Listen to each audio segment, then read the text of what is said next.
Hello friends, welcome to Bismi சமையல். இன்றைக்கி நம்மளோட வீடியோவில் நம்ம டே டு டே லைஃப்பில் ஃபாலோ பண்ணக்கூடிய குக்கிங் டிப்ஸ் தான் பார்க்க போகிறோம். இன்றைக்கி நான் சொல்லியிருக்க டிப்ஸ் எல்லாமே நம்ம டெய்லி சமையல் பண்ணுறதுக்கு நமக்கு ரொம்பவே ஹெல்ப்ஃபுல்லாக இருக்கும். என்னென்ன டிப்ஸுங்கிறத நம்ம இப்போ பார்க்கலாம். நம்ம எல்லார் வீட்லேயுமே இந்த மாதிரி மரக்கரண்டிகள் அதிகமாக யூஸ் பண்ணுறதுக்கு ஆரம்பிச்சிருக்கோம். ஆனால் இது ஸ்டெயின்லெஸ் ஸ்டீல் கரண்டி மாதிரி கிடையாது. இது மரம்ன்றதுனால நம்ம சமையலில் யூஸ் பண்ணும்போது அதில் இருக்கக்கூடிய எண்ணெயையும் சேர்த்தே அப்சர்வ் பண்ணோம். இதை யூஸ் பண்ணிவிட்டு நம்ம மற்ற கரண்டிகள் மாதிரி சோப் போட்டு கழுவி வச்சிட்டோம் அப்படின்னா இது வெளியில் பார்க்குறதுக்கு நல்ல நீட்டாக இருக்கிற மாதிரி தான் இருக்கும். ஆனால் இதுக்குள்ளே நிறைய எண்ணெய் பிசுக்கு இருக்கும். ஸோ இந்த மாதிரி இருக்கிற மரக்கரண்டிகளை நல்லா நீட்டாக கழுவிட்டு இதோட பாலிஷ் கொஞ்சம் கூட போகாத அளவுக்கு நல்ல புதுசு மாதிரியே எப்படி மெயின்டைன் பண்ணுறதுன்னு பார்க்கலாம். இந்த பாத்திரத்தில் நான் தண்ணி சூடு பண்ணிகிட்டு இருக்கேன். இப்போ நம்ம எடுத்து வச்சிருக்க மரக்கரண்டி எல்லாத்தையும் இந்த பாத்திரத்தில் போட்டுட்டு நல்லா கொதிக்க வச்சிடலாம். இது ஒரு 10 நிமிஷத்துக்கு நல்லா கொதிக்கட்டும். இந்த தண்ணி கொதிக்கும் போதே பார்த்திங்கன்னா இந்த கரண்டியில் இருக்கக்கூடிய எண்ணெய் அழுக்கு எல்லாமே வெளியில் வரும்.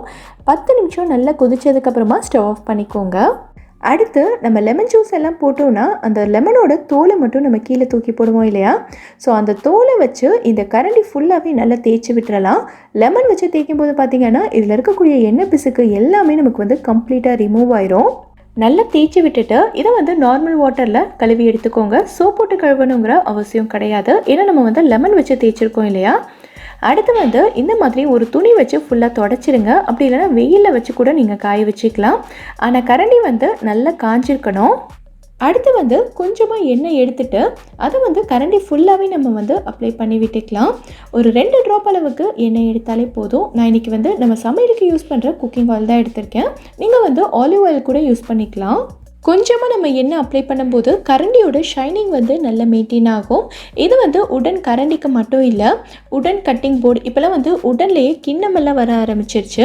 ஸோ அதுக்கெல்லாம் இது சூப்பராக ஒர்க் அவுட் ஆகும். இந்த மாதிரி செய்யும்போது நல்ல லாங் லைஃப் இருக்கும். பொருட்களும் நமக்கு புதுசு மாதிரியே மெயின்டைன் ஆகும். கண்டிப்பாக ட்ரை பண்ணி பாருங்கள். நம்ம வீடியோலேயே கத்தி ஷேர் பண்ணுறதுக்கு, கத்திரிக்கோள் ஷேர் பண்ணுறதுக்கெல்லாம் நிறைய டிப்ஸ் நம்ம பார்த்துருக்கோம். ஆனால் இப்போ நெகவெட்டியை எப்படி ஷேர் பண்ணுறதுன்னு தான் பார்க்க போகிறோம். எல்லார் வீட்லேயுமே கண்டிப்பாக 3-4 நெகவெட்டியாக தான் இருக்கும். ஆனால் எல்லாத்தையுமே நம்ம யூஸ் பண்ண மாட்டோம். ஏதாவது ஒன்று தான் ஷார்ப்பாக இருக்கும், அதை தான் யூஸ் பண்ணுவோம் இல்லையா? ஸோ இப்போ நான் சொல்ல போகிற டிப்பை வச்சு நீங்கள் மற்ற எல்லா நெகவெட்டியுமே ஷார்ப் ஆக்கிக்கலாம். எப்படிங்கிறத பார்க்கலாம். இதுக்கு நம்ம யூஸ் பண்ண போகிறது டேப்லெட்டோட கவர் தான். இதுக்கு பிளாஸ்டிக்கில் இருக்கிற டேப்லெட் கவர் எல்லாம் செட் ஆகாது. இந்த மாதிரி அலுமினியத்தில் இருக்கிறது மட்டும் தான் நம்ம யூஸ் பண்ண முடியும்.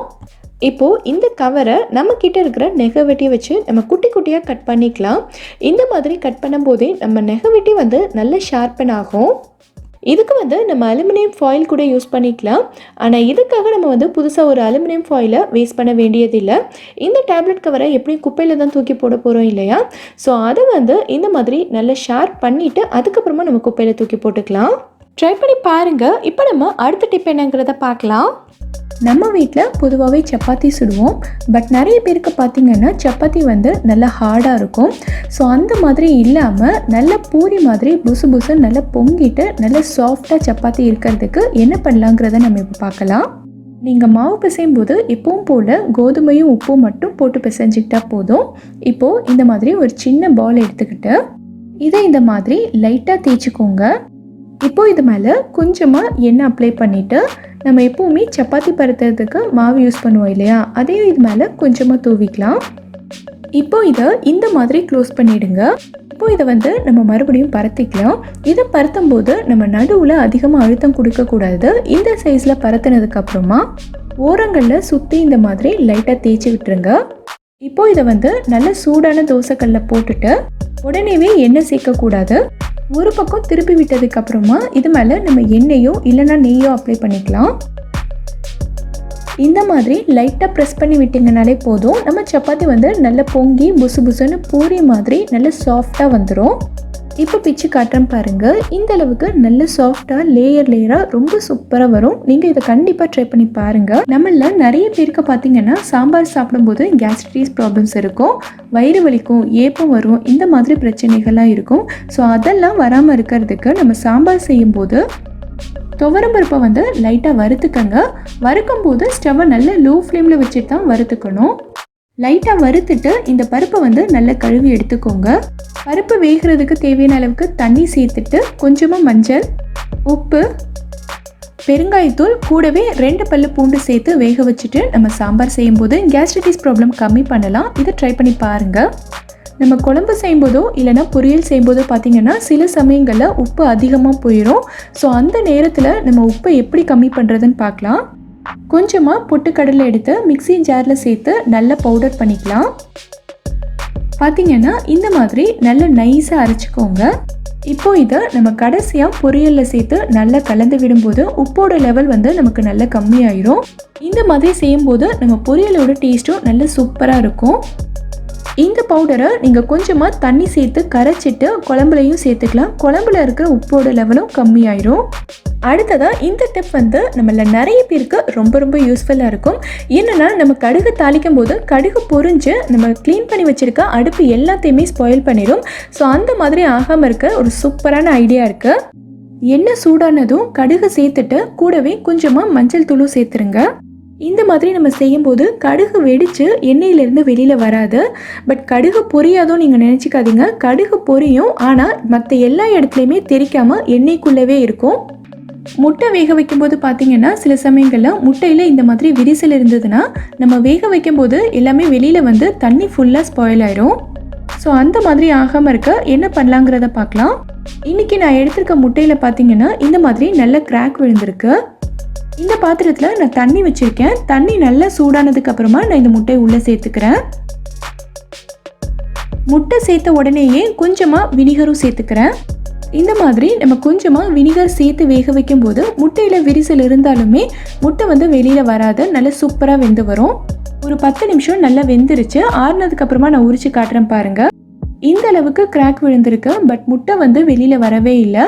எவ்வளோ சூப்பராக உரிக்க வருது பாருங்கள். சில சமயங்களில் முட்டையை உடைக்கும் போது இந்த மாதிரி கீழே கொட்டிடும். அப்படி இல்லைன்னா நம்ம முட்டையை கை தவறி கீழே போட்டுட்டாலும் முட்டையோட ஸ்மெல் வந்து நம்ம எவ்வளோ தான் க்ளீன் பண்ணாலும் போகவே போகாது. அந்த மாதிரி டைமில் நம்ம என்ன பண்ணணும்னா டக்குன்னு உப்பு எடுத்து முட்டை மேலே இந்த மாதிரி ஃபுல்லாக தூவி விட்டுருங்க. இந்த உப்பு வந்து இது எல்லாத்தையும் அப்சர்வ் பண்ணிடும். ஸோ க்ளீன் பண்ணுறதுக்கும் நமக்கு ஈஸியாக இருக்கும். முட்டையோட ஸ்மெல் சுத்தமாக வராது.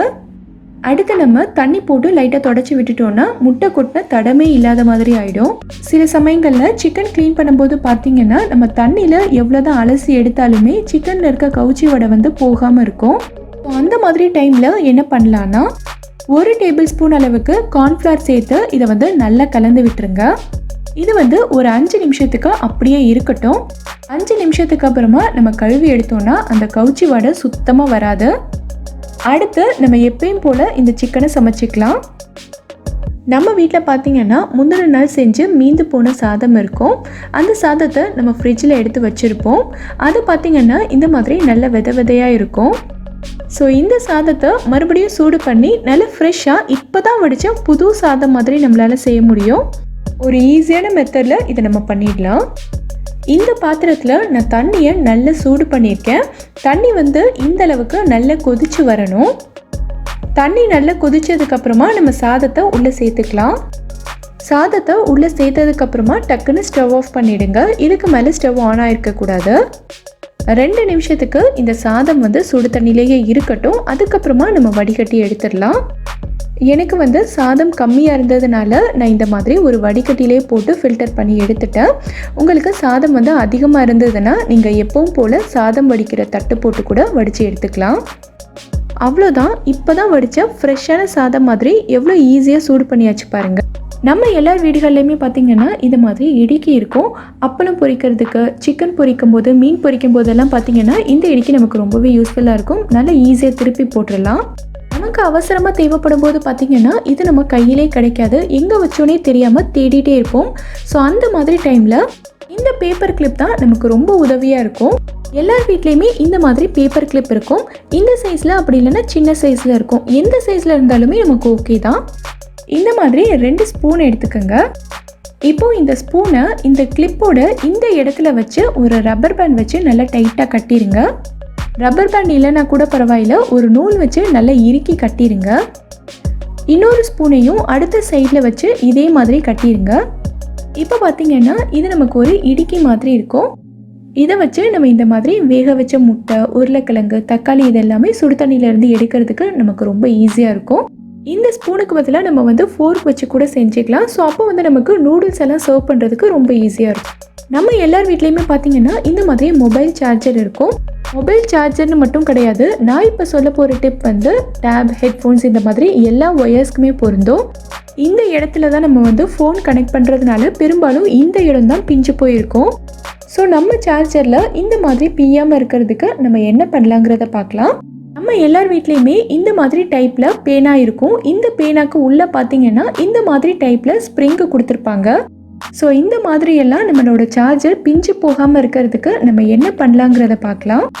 நம்ம சார்ஜர் புதுசாக இருக்கும் போதே இந்த மாதிரி ஒரு ஸ்ப்ரிங் எடுத்து நம்ம சார்ஜரில் மாட்டி விட்டுறலாம்.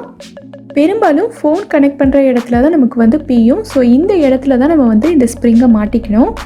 இந்த ஒயரோட இன்னொரு எண்டு பார்த்தீங்கன்னா நமக்கு ப்ளக் பாயிண்டில் மாட்டியிருக்கும். ஸோ அது வந்து ஸ்ட்ரைட்டாகவே இருக்கிறதுனால இந்த பக்கம் அந்த பக்கம் வளையாது. ஸோ பியறதுக்கு சான்ஸ் இல்லை. மொபைல் கனெக்ட் பண்ணுற இந்த எண்டு தான் நம்ம வந்து அடிக்கடி வளைச்சிட்டே இருப்போம். ஸோ இது வந்து ஈஸியாக பிஞ்சிரும். அதனால இந்த இடத்துல தான் நம்ம வந்து ஸ்ப்ரிங்கு மாட்டிக்கணும். இப்போது ஸ்ப்ரிங் மாட்டினதும் பார்த்திங்கன்னா இந்த ஒயர் நமக்கு வளையவே வளையாது, ஸ்ட்ரைட்டாக தான் இருக்கும். ஸோ இனிமேல் வந்து பியறதுக்கு சான்ஸ் இல்லை. இந்த டிப்பை நீங்களும் ஃபாலோ பண்ணி பாருங்கள், ரொம்பவே எஃபெக்டிவாக இருக்கும். இந்த மாதிரி எக்ஸ்டெண்டர் பார்த்திங்கன்னா நம்ம எல்லார் வீட்லேயுமே இருக்கும். இதை வந்து நம்ம என்ன தான் சுற்றி வச்சாலும் சரி மறுபடியும் கலண்டுட்டே தான் வரும். ஒன்றோட ஒன்று பின்னிக்கிட்டு எடுக்கிறதுக்கே ரொம்ப கஷ்டமாக இருக்கும். இந்த எக்ஸ்டெண்டரை மறுபடியும் பிரிஞ்சிட்டு வராத மாதிரி ஒரு சூப்பரான மெத்தடில் நம்ம மாட்டி வைக்கலாம். எப்படிங்கிறத இப்போ பார்க்கலாம். எக்ஸ்டெண்டரை இந்த மாதிரி எடுத்துட்டு இடது கையை இந்த இடத்துல வச்சுக்கோங்க. இதை வந்து மேலே இருந்து கீழே சுற்றக்கூடாது, அப்புறம் நமக்கு பிளக்கு கரெக்டாக மாட்ட வராது. ஒயர் எடுத்து இந்த மாதிரி சுற்றிட்டு இந்த பிளக்கை மறுபடியும் ஃபஸ்ட்டில் இருக்க இந்த ஹோலில் மாட்டிருங்க. ப்ளக்கை வந்து நம்ம ஃபஸ்ட்டு ஹோலில் மாட்டியிருக்கிறதுனால இந்த சைடும் நமக்கு வந்து ஒயர் பிரிஞ்சு போகாது, அதே மாதிரி இந்த சைடும் ஒயர் பிரியாது, நல்ல டைட்டாக இருக்கும், பிரியாது. இந்த ப்ளக்கை வந்து நீங்கள் செகண்டில் இருக்க ஹோலில் மாட்டினீங்கன்னா முன்னாடி இருக்கிற ஒயர் எல்லாம் பிரிஞ்சிடும். ஸோ எப்போவுமே ஃபஸ்ட்டில் இருக்க ஹோலில் மாட்டிக்கங்க. இதே மாதிரி நீங்கள் எல்லா எக்ஸ்டெண்டரையுமே சுற்றி வச்சுக்கோங்க. எவ்வளோ நாள் ஆனாலும் இது வந்து பிரிஞ்சு வராது. நம்ம தேவைப்படும் போது டக்குன்னு எடுத்து யூஸ் பண்ணிக்கலாம். நம்ம பொதுவாகவே வீட்டில் முட்டை வந்து ஆம்லேட்டோ இல்லை ஹாஃப் பாயிலோ போடுவோம். அந்த டைமில் பார்த்திங்கன்னா இது வந்து நமக்கு ட்ரையாக இருக்கும், அப்படி இல்லைன்னா சாஃப்டாகவே இருக்காது. அந்த டைமில் நம்ம என்ன பண்ணலான்னா, நம்ம கல்லிலேருந்து எடுக்கும்போது லைட்டாக இந்த கல் மேலே தண்ணி தெளிச்சிட்டு எடுத்தோன்னா இந்த முட்டை வந்து நல்ல சாஃப்டாக இருக்கும், ரொம்ப நேரத்துக்கு ட்ரை ஆகாமலும் இருக்கும். இந்த டிப்பை நீங்கள் ட்ரை பண்ணி பாருங்கள். இன்றைக்கி நான் சொல்லியிருக்க டிப்ஸ் எல்லாமே உங்களுக்கு ரொம்பவே யூஸ்ஃபுல்லாக இருக்கும்னு நம்புகிறேன். எந்த டிப் உங்களுக்கு ரொம்ப யூஸ்ஃபுல்லாக இருந்ததுங்கிறத கீழே இருக்க கமெண்ட் பாக்ஸில் எனக்கு கமெண்ட் பண்ணுங்கள். இந்த வீடியோ பிடிச்சிருந்தா லைக் பண்ணுங்கள். உங்கள் ஃப்ரெண்ட்ஸ், உங்கள் ஃபேமிலி மெம்பர்ஸ் கூட இந்த வீடியோவை ஷேர் பண்ணுங்கள். மறக்காமல் நம்ம பிஸ்மி சமையலுக்கு சப்ஸ்கிரைப் பண்ணிவிட்டு பக்கத்தில் இருக்கக்கூடிய பெல் ஐக்கானையும் கிளிக் பண்ணி அதில் ஆல் ஆப்ஷனையும் செலக்ட் பண்ணுங்கள். தேங்க்யூ.